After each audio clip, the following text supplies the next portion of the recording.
Nada puede y debe ser creído sino el amor. Solo el amor es digno de fe. Hans Ur von Balthasar. Estoy loco por Cristo. Yo estoy loco por Cristo.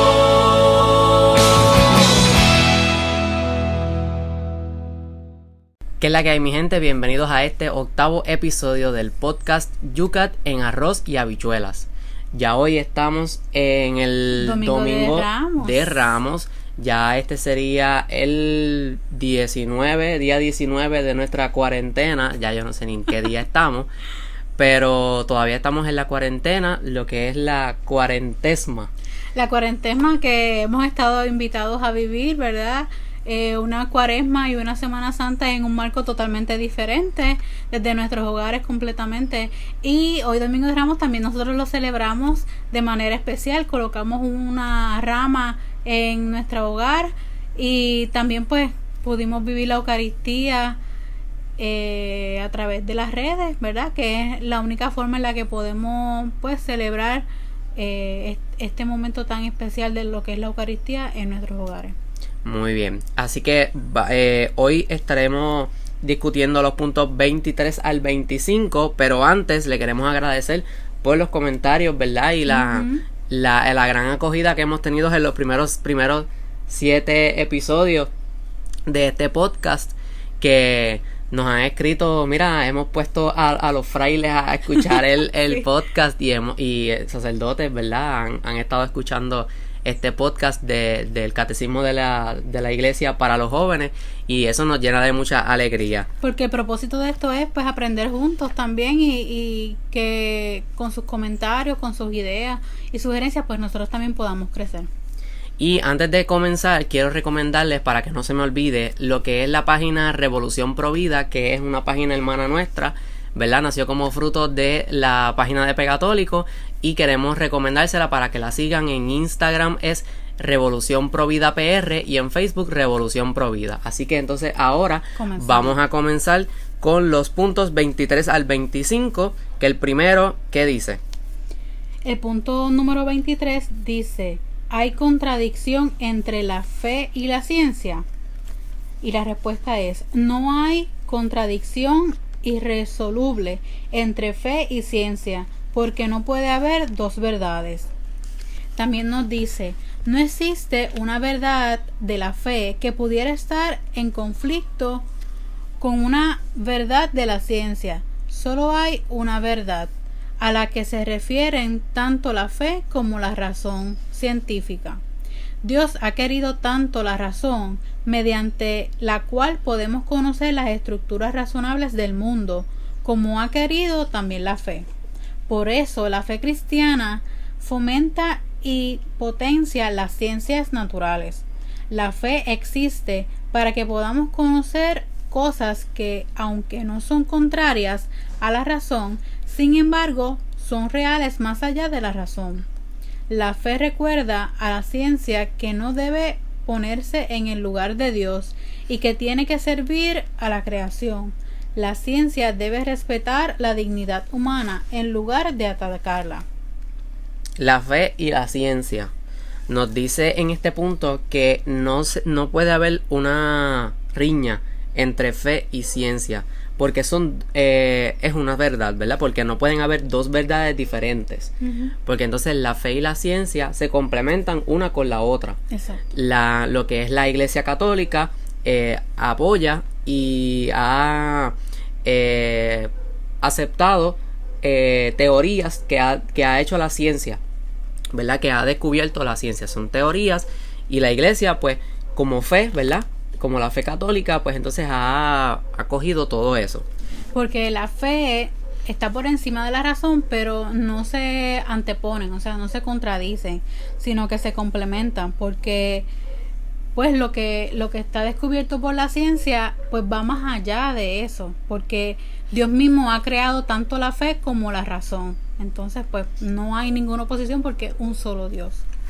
Y que, como ya dije, la verdad es solo una. Entonces la fe se complementa con la ciencia natural, es con la ciencia natural y no con la ciencia artificial que el humano, ¿verdad?, se ha inventado y ha estado experimentando, pues porque la ciencia no puede convertirse en lo que es Dios. No podemos trabajar la ciencia como si nosotros fuéramos dioses. Y yo quería traer al punto, ¿verdad?, lo que es la ciencia hoy día, de que se ha estado trabajando con la ciencia como si uno quisiera ser creador, ¿verdad? Ser el creador y no ser el creado o el co-creador, porque también nosotros somos humanos, ¿verdad? Somos co-creadores de lo que es este mundo.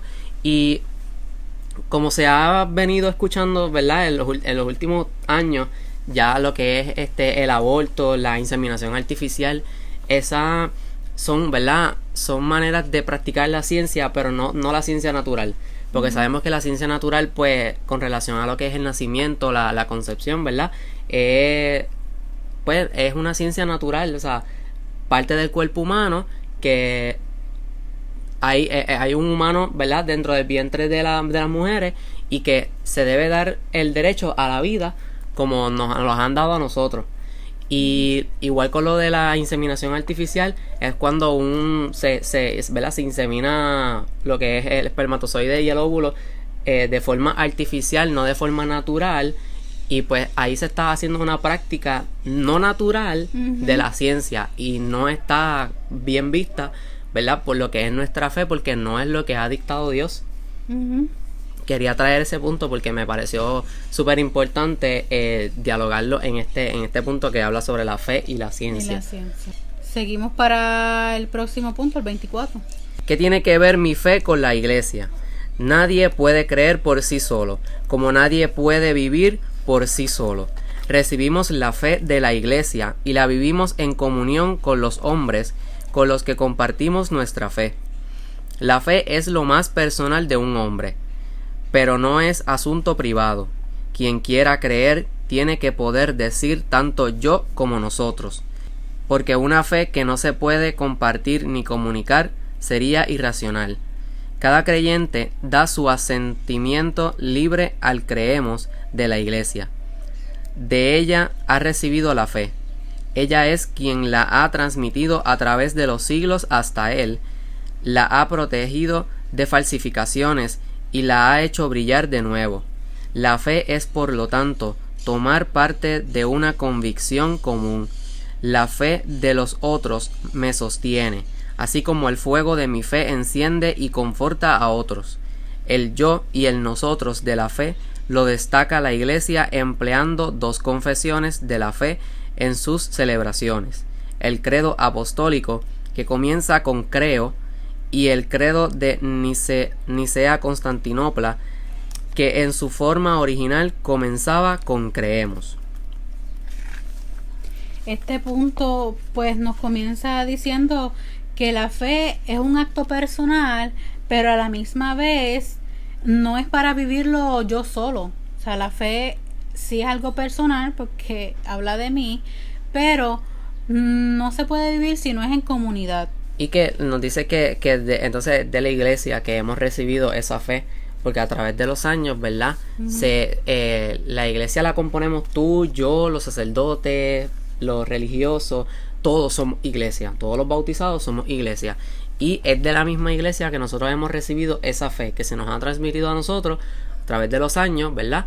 Y en la historia pues se nos ha entregado lo que nosotros conocemos hoy como fe, y que esta no puede seguir, o sea, no puede seguir siendo viva si no es sin la iglesia. Sí, si nosotros no compartimos nuestra fe con los demás, pues no podrá seguir viva.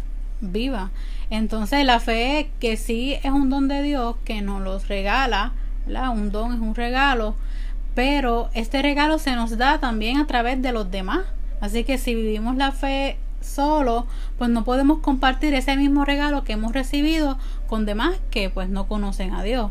Así que la fe es algo personal, pero se vive en comunidad. Muy bien, entonces pasamos al punto número 25. ¿Qué dice el número 25? ¿Para qué necesita la fe definiciones y fórmulas? En la fe no se trata de palabras vacías, sino de una realidad. A lo largo del tiempo se consideraron en la Iglesia fórmulas de la fe, con cuya ayuda contemplamos, expresamos, aprendemos, transmitimos, celebramos y vivimos esa realidad. Sin fórmulas fijas, el contenido de la fe se disuelve. Por eso, la Iglesia da mucha importancia a determinadas frases cuya formulación precisa se logró en la mayoría de los casos con mucho esfuerzo para proteger el mensaje de Cristo de malentendidos y falsificaciones. Las fórmulas de la fe son importantes especialmente cuando la fe de la Iglesia se traduce a las diferentes culturas y sin embargo tiene que mantenerse en su esencia, porque la fe común es el fundamento de la unidad de la Iglesia. La fe nos dice en este punto que la fe se contempla, se expresa, se aprende, se transmite, se celebra y se vive. Y nosotros como iglesia hemos experimentado de diferentes maneras lo que es nuestra fe, y nosotros expresamos a través de nuestros actos, de nuestra forma de vivir, lo que es nuestra fe. Nosotros aprendemos cada día lo que es nuestra fe, por eso estamos hoy escuchando este podcast del catecismo, porque queremos aprender más sobre nuestra fe. La transmitimos porque nosotros, por ejemplo, transmitimos a ustedes esta lectura, ¿verdad? Este estudio de lo que es el catecismo. La celebramos en la misa, celebramos nuestra fe. Qué forma tan espectacular de celebrar nuestra fe. Y la vivimos en el diario. En el diario nosotros vivimos nuestra fe católica, ¿verdad? Y nuestra fe en Dios, sobre todo. Pues todos los días ahí estamos, ¿verdad? Manifestando nuestra fe. Y algo bien importante de destacar es que nos dice el catecismo que no creemos en las fórmulas como tal, sino en la realidad que esa fórmula expresa. O sea, no creemos en el enunciado, sino en lo que enuncia. O sea, no creemos en la frase, sino en lo que transmite esa frase, esa fórmula, ese pequeño fragmento, porque es un acto de fe el creer. Y también nos dice aquí el Yucat que la fe debe ser la misma. Digo, yo lo estoy parafraseando, pero que la fe debe ser la misma, aunque se adapte a culturas y a momentos. Que nunca debe dejar de ser fe, nunca debe dejar de ser eso que lo caracteriza como fe. Y estas fórmulas o estas definiciones lo que nos ayudan es para que la fe siga intacta, que no, o sea, que en lo que creemos no cambie de acuerdo a la generación, sino que la fe y la unidad de la iglesia se mantenga intacta, ¿verdad? Y haya esa unidad de lo que creemos para poder seguir siendo una santa católica iglesia apostólica. Así que pues es importante que se mantenga fiel, y que si en algún momento nosotros tenemos duda de nuestra fe, duda de en qué creemos, que yo hago aquí en la iglesia católica, pues mira, podamos acudir a esa fórmula que está creada, que a través de los años la iglesia pues formó, ¿verdad? Para que hoy lo conozcamos como el credo, pues que podamos acudir ahí y podamos ver, mira, yo creo en esto, tengo que fortalecer mi fe en esto en particular, yo creo en el Espíritu Santo, yo creo en un Dios todopoderoso, yo creo en un Hijo que se hizo carne, ¿ves? Que podamos ir acudiendo al credo cuando tengamos esas batallas de fe. Eso sería muy bueno. Y vamos a estar hablando sobre el credo yo creo que en 2 episodios más adelante vamos a estar hablando sobre el credo, porque en unos puntos más adelante en el Yucat nos habla sobre lo que es el credo, y vamos a estar discutiendo qué dice el credo, ¿verdad? Y vamos a entrar ya partes por partes para ir estudiando lo que es el credo. Muy bien.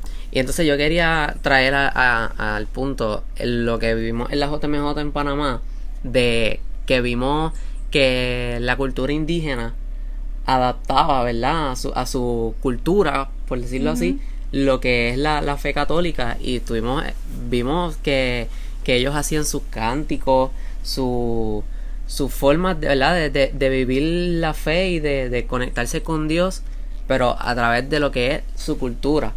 Y ellos tuvieron, por decirlo así, una JMJ de indígena en lo que fue el parque donde pues tuvieron todas las celebraciones, que sí, en algunos conciertos, la exposición festival vocacional, que ahí estaban un poquito alejados, el parque del perdón de las confesiones, donde estaba los confesionarios. Pero esta JMJ indígena estaba un poquito alejada de lo que era la actividad central del parque como tal, donde estaba todo ese evento corriendo de la JMJ como tal. Pero nosotros caminamos hasta allá y nos dimos a la tarea de ver qué estaban haciendo ellos, y cuando llegamos allá vimos que ellos estaban haciendo danzas y bailes y cantando, y compartieron con nosotros, ¿verdad?, de lo que es un poquito su cultura y cómo ellos viven su fe, que eso dentro pues de su cultura. Exacto, me pareció bien interesante y pues quería compartirlo con ustedes. Muy bien, así que entonces ya estos han sido los 3 puntos de este episodio. Les recordamos que estamos en Facebook y en Instagram como Pegatólico, y ahí nos puede buscar, nos escribe, nos comenta, comparte nuestro contenido. Compartan este podcast para que más personas puedan educarse, ¿verdad?, y aprender sobre lo que es el catecismo de la Iglesia Católica para los jóvenes. Este podcast nosotros lo publicamos todos los domingos en la tarde a las 5 de la tarde, y lo pueden escuchar en Apple Podcast, Spotify, SoundCloud, Anchor, YouTube, y por ahí nosotros estamos todos los domingos poniendo el podcast, así que lo comparten con todas sus amistades y disfruten, ¿verdad? Y nos comentan si quieren que nosotros incluyamos algo, arreglemos algo, pues también nos apoyan, ¿verdad? Nos aportan en ese sentido. Suscríbanse a nuestro canal de YouTube si lo estás viendo en YouTube. Activa la campanita para que, te lleguen las notificaciones de todos los videos que nosotros subimos. Esta pasada semana estuvimos haciendo el taller sobre misa online. Así que si no sabes buscar la misa online, o usted es un sacerdote o religioso que ayuda a los sacerdotes a hacer la misa online y siente que necesita un poquito de ayuda, ¿verdad? Nosotros estuvimos hablándole sobre diferentes tips que pueden incluir en la misa, la transmisión de la misa por Facebook Live. Así que vayan y chequen esos videos para que les ayude mucho, ¿verdad? Si les ayuda. Y antes de despedirnos, no sé si vas a decir algo más, pero sobre todo la invitación a que pues vivan esta Semana Santa en sus hogares, compartiendo en familia. También vamos a estar compartiendo diferentes tips para hacer diferentes cosas y encuentros familiares en el hogar, pues para que vivamos esta Semana Santa diferente, en unión familiar, ¿verdad? Y sobre todo en comunión con Dios y en oración por el fin de la pandemia y por todos los enfermos que la padecen, también como todos los doctores, enfermeras y todo el personal que día a día batalla para combatir este virus. Y que se mantengan en casa, ¿verdad?, para poder seguir salvando vidas. Se mantengan en casa, se mantengan unidos, que salgan solamente a lo que es estrictamente necesario, y pues que sigamos en oración para poder terminar con esta pandemia y poder volver a nuestras vidas comunes y cotidianas como eran. Pero transformados, porque ha sido una experiencia de verdad que ha hablado al corazón. Así que hasta aquí ha llegado el episodio de hoy. Les recordamos que siempre se mantengan pegados a Cristo para que, sigamos haciendo el reino de Dios aquí en la tierra. Así que será hasta la próxima. Estoy loco por ti.